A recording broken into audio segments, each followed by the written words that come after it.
1896 में एक scientist Henri Becquerel X-rays पर काम कर रहे थे। एक दिन वो यूरेनियम को ऑब्जर्व कर रहे थे कि उन्होंने यूरेनियम को फोटोग्राफिक प्लेट के अंदर बंद करके कुछ दिनों के लिए रख दिया। कुछ दिनों बाद जब उन्होंने यूरेनियम को ओपन किया तो वो ये देखकर हैरान रह गए कि फोटोग्राफिक प्लेट पर कुछ निशानात पड़ चुके हैं। तो जब उन्होंने इस तजर्बे को बार-बार दोहराया, तो वो इस नतीजे पर पहुंचे कि इस यूरेनियम के सैंपल से कुछ रेडिएशन खारिज होती हैं, जिसकी वजह से फोटोग्राफिक प्लेट पर निशानात पड़ जाते हैं। इन रेज़ को हेनरी बैक्यूरेल ने बैक्यूरेल रेज़ का नाम दिया। तो इस तरह किसी भी एलिमेंट का अपने अंदर से मुख्तलिफ रेडिएशन खारिज करने के इस अमल को नेचुरल रेडियो एक्टिविटी कहते हैं। और नेचुरल रेडियो एक्टिविटी में किसी भी रेडियो एक्टिव एलिमेंट से 3 किस्म की रेज खारिज होती हैं, जिनको अल्फा रेडिएशन, बीटा रेडिएशन और गीमा रेडिएशन कहते हैं। न्यूक्लियर ट्रांसम्यूटेशन किसी भी गैर क़याम पज़ीर न्यूक्लियाइड का क़याम पज़ीर न्यूक्लियाइड में तब्दील होने का अमल न्यूक्लियर ट्रांसम्यूटेशन कहलाता है। गैर क़याम पज़ीर न्यूक्लियाइड का मतलब है ऐसा न्यूक्लियाई जिसके अंदर प्रोटॉन और न्यूट्रॉन की वाफिर मिकदार हो, जिसकी वजह से ये अनस्टेबल स्टेट में चला जाता है। और क़याम पज़ीर न्यूक्लियाइड का मतलब है ऐसा न्यूक्लियाई जो अपने इज़ाफ़ी प्रोटॉन छोड़ देता है, जिसकी वजह से वो स्टेबल स्टेट में आ जाता है। जैसे यहाँ आपको एक न्यूक्लियस दिखाया गया है, जब इससे रेडिएशन खारिज होती हैं तो ये एक नए न्यूक्लियस में तब्दील हो जाता है।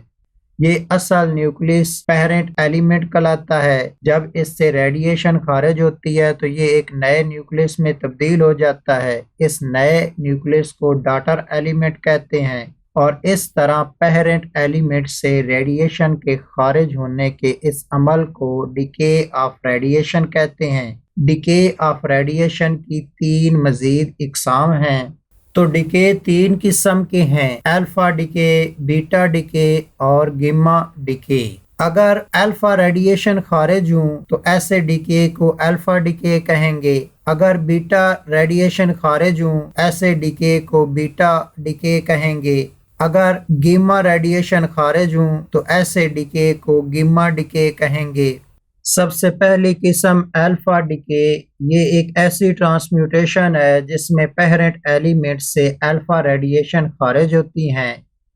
जैसे यहाँ आपको एक पेरेंट एलिमेंट दिखाया गया है जिसे X से डिनोट किया गया है। जब इससे अल्फा रेडिएशन खारिज होती हैं तो ये एक नए एलिमेंट Y में तब्दील हो जाता है। इसे हम डॉटर एलिमेंट कहेंगे।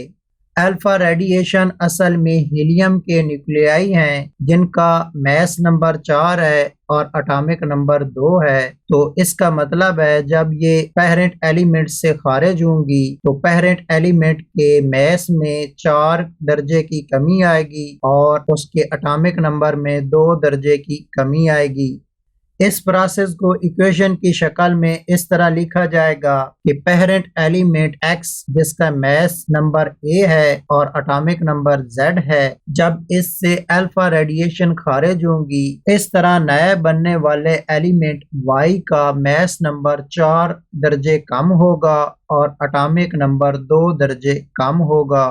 तो अल्फा डिके की इक्वेशन को इस तरह भी लिखा जा सकता है कि पेरेंट एलिमेंट X से अल्फा रेडिएशन खारिज होती हैं तो हम लिख सकते हैं कि X माइनस अल्फा और इस तरह प्रोडक्ट में डॉटर एलिमेंट Y आएगा। तो अल्फा डिके की जर्नल इक्वेशन के मुताबिक अगर हम एक एग्जांपल लिखें तो वो इस तरह लिखी जाएगी। इसमें रेडियम एलिमेंट जो कि पेरेंट एलिमेंट है, इससे जब अल्फा रेडिएशन खारिज होती हैं तो ये एक नए एलिमेंट रेडून में तब्दील हो जाता है। अगर इनके मैसेज को देखें तो पेरेंट एलिमेंट का मास 226 है जबकि डॉटर एलिमेंट का मास 222 है। तो इस तरह डॉटर एलिमेंट के मास में 4 दर्जे की कमी आई है। इसी तरह अगर इनके एटॉमिक नंबर को देखें तो पेरेंट एलिमेंट का एटॉमिक नंबर 88 है, जबकि डॉटर एलिमेंट का एटॉमिक नंबर 86 है। तो इस तरह इनके एटॉमिक नंबर में 2 दर्जे की कमी आई है, क्योंकि अल्फा पार्टिकल का एटॉमिक नंबर 2 होता है। तो इस तरह डॉटर एलिमेंट के एटॉमिक नंबर में 2 दर्जे की कमी आएगी। इसी तरह दूसरी किस्म बीटा डिके, ये एक ऐसी ट्रांसम्यूटेशन है जिसमें पेरेंट एलिमेंट से बीटा रेडिएशन खारिज होती हैं। जैसे यहाँ आपको पेरेंट एलिमेंट X दिखाया गया है, जब इससे बीटा रेडिएशन खारिज होती है जो कि असल में इलेक्ट्रॉन है, तो इस तरह ये एक नए एलिमेंट Y में तब्दील हो जाता है। इस नए एलिमेंट को डॉटर एलिमेंट कहेंगे। इस सारे प्रोसेस को इक्वेशन की शक्ल में इस तरह लिखा जा सकता है कि पेरेंट एलिमेंट X जिसका मास A है और एटॉमिक नंबर Z है, जब इससे बीटा रेडिएशन जो कि असल में इलेक्ट्रॉन है, तो जब ये पेरेंट एलिमेंट से खारिज होंगी तो नए एलिमेंट डॉटर में मास की तब्दीली नहीं आएगी, क्योंकि जो बीटा रेडिएशन खारिज हो रही हैं उनका मास नहीं है। तो इसलिए जो पेरेंट का मास होगा वही डॉटर का मास होगा। लेकिन नए बनने वाले डॉटर एलिमेंट का एटॉमिक नंबर 1 गुना बढ़ जाएगा, क्योंकि बीटा रेडिएशन जो कि असल में इलेक्ट्रॉन है उनका एटॉमिक नंबर -1 है। इस इक्वेशन की रिएक्टेंट की साइड पर एटॉमिक नंबर Z है, तो law of conservation of charge के मुताबिक इस इक्वेशन की प्रोडक्ट साइड पर भी एटॉमिक नंबर Z ही होना चाहिए। लेकिन यहाँ जो बीटा रेडिएशन है जो कि असल में इलेक्ट्रॉन है, उनका एटॉमिक नंबर -1 है, जो कि हम तब्दील नहीं कर सकते। तो इस तरह लॉ ऑफ कंजर्वेशन के मुताबिक हम डॉटर एलिमेंट में +1 करेंगे, तो तब जाकर प्रोडक्ट साइड में भी एटॉमिक नंबर सिर्फ Z होगा। इलेक्ट्रॉन का -1 और Y का +1 एक दूसरे के साथ खत्म हो जाएंगे और प्रोडक्ट वाली साइड पर सिर्फ एटॉमिक नंबर Z रह जाएगा, जबकि रिएक्टेंट साइड पर भी एटॉमिक नंबर Z ही है। तो इस तरह law of conservation of charge के मुताबिक ये इक्वेशन मुकम्मल तौर पर बैलेंस होगी। इसकी दूसरी वजह यह है कि जब बीटा डिके होता है तो न्यूक्लियस के अंदर मौजूद एक न्यूट्रॉन, एक प्रोटॉन और इलेक्ट्रॉन में तब्दील हो जाता है। इलेक्ट्रॉन तो बीटा रेडिएशन है जो एटम से निकलकर खारिज हो जाते हैं, जबकि प्रोटॉन न्यूक्लियस के अंदर ही रहता है। हमें यह भी पता है कि किसी भी एटम का मास उसके न्यूट्रॉन और प्रोटॉन की तादाद होती है। जब एक न्यूट्रॉन प्रोटॉन में तब्दील होता है तो मास नंबर में किसी किस्म का फर्क नहीं आता, क्योंकि न्यूक्लियन नंबर वही रहते हैं। एक न्यूट्रॉन खत्म होता है तो उसकी जगह एक प्रोटॉन आ जाता है। न्यूट्रॉन और प्रोटॉन की तादाद वही रहती है, इसलिए मास डॉटर और पेरेंट एलिमेंट का वही रहता है। लेकिन हम ये भी जानते हैं कि किसी भी एटम का एटॉमिक नंबर उसके प्रोटॉन की तादाद होती है।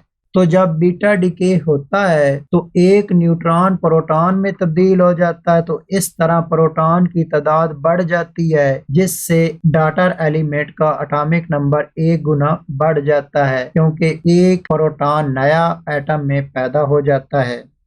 तो बीटा डिके की इक्वेशन को इस तरह भी लिखा जा सकता है कि पेरेंट एलिमेंट X से बीटा पार्टिकल को माइनस करेंगे, तो इस तरह बाकी डॉटर एलिमेंट Y बच जाएगा।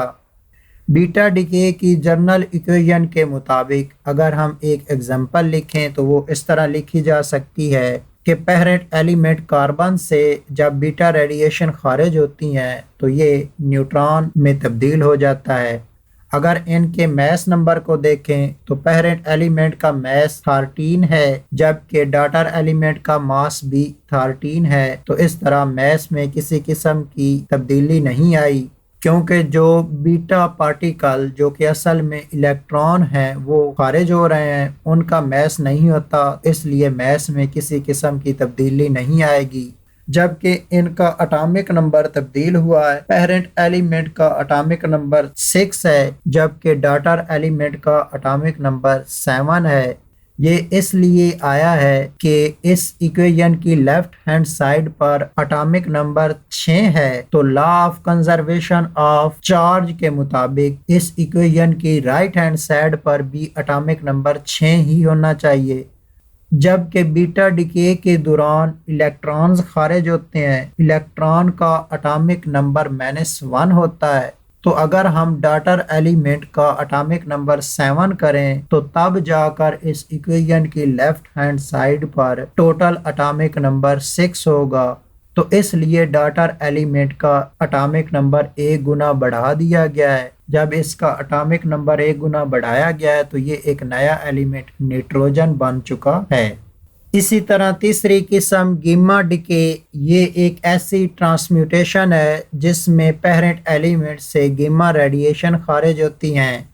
जैसे यहाँ एक पेरेंट एलिमेंट जिसे एक्स स्टार से डिनोट किया गया है, जब इससे गीमा रेडिएशन खारिज होती है तो ये एक डॉटर एलिमेंट एक्स में तब्दील हो जाता है। यहाँ एक्स स्टार का मतलब है कि इस एलिमेंट के पास इजाफी एनर्जी है और ये हालत एक्साइटेड स्टेट कहलाएगी, और सिर्फ एक्स का मतलब है कि इसने अपनी इजाफी एनर्जी छोड़ दी है और अब इसकी ये हालत ग्राउंड स्टेट कहलाएगी। तो इस प्रोसेस को इक्वेशन की शक्ल में इस तरह लिखा जा सकता है कि पेरेंट एलिमेंट एक्स स्टार जिसका मास ए है और एटॉमिक नंबर z है, जब इससे गीमा रेडिएशन खारिज होंगी तो गीमा रेडिएशन असल में एनर्जी के पैकेट्स हैं जिनका ना तो मास होता है और ना ही कोई चार्ज नंबर होता है। तो जब ये किसी भी न्यूक्लियस से खारिज होती हैं तो उस न्यूक्लियस के मास में किसी किस्म की कमी नहीं आती और ना ही उसके एटॉमिक नंबर में किसी किस्म की कमी आती है। तो इसलिए डॉटर एलिमेंट भी वही एलिमेंट एक्स ही होगा। ये बिल्कुल इसी तरह है जिस तरह इलेक्ट्रॉन किसी ऊपर वाले शेल से अपनी एनर्जी छोड़कर किसी नीचे वाले शेल में वापस आते हैं। तो इसी तरह न्यूक्लियस की भी मुख्तलिफ एनर्जी स्टेट्स होती हैं। जब एक न्यूक्लियस हायर एनर्जी स्टेट से लोअर एनर्जी स्टेट पर आता है तो वो एनर्जी गीमा रेज की शक्ल में छोड़ता है। इस तरह न्यूक्लियस की हायर एनर्जी वाली स्टेट को एक्स स्टार से डिनोट करते हैं जिससे एक्साइटेड स्टेट कहते हैं। इसकी लोअर एनर्जी स्टेट को सिर्फ एक्स से डिनोट करते हैं जिसे ग्राउंड स्टेट कहते हैं। तो गीमा डिके की इक्वेशन को इस तरह भी लिखा जा सकता है कि पेरेंट एलिमेंट एक्स स्टार में से गीमा रेडिएशन को माइनस करें तो इस तरह डॉटर एलिमेंट वही एक्स ही होगा, क्योंकि गीमा रेडिएशन का ना तो मास है और ना ही कोई एटॉमिक नंबर है। तो इस तरह एक्स एलिमेंट में किसी किस्म की तब्दीली नहीं आएगी। गीमा डिके की जनरल इक्वेशन के मुताबिक अगर एक मिसाल लिखी जाए तो वो कुछ इस तरह से होगी कि parent element cobalt x star, इससे जब गीमा रेडिएशन खारिज होती हैं तो ये वही एलिमेंट कोबाल्ट ही रहता है। इनके मास नंबर देखें तो पेरेंट एलिमेंट का मास भी 60 है और डॉटर एलिमेंट का मास भी 60 है, क्योंकि इनसे खारिज होने वाले गीमा रेडिएशन का कोई मास नहीं है, इसलिए मास में किसी किस्म की तब्दीली नहीं आएगी। इसी तरह इनके एटॉमिक नंबर को देखें तो पेरेंट एलिमेंट का एटॉमिक नंबर 27 है, डॉटर एलिमेंट का एटॉमिक नंबर भी 27 है, क्योंकि इनसे खारिज होने वाली गीमा रेडिएशन का एटॉमिक नंबर नहीं है। तो इसलिए इनके एटॉमिक नंबर में भी किसी किस्म की कोई तब्दीली वाक़ई नहीं हुई।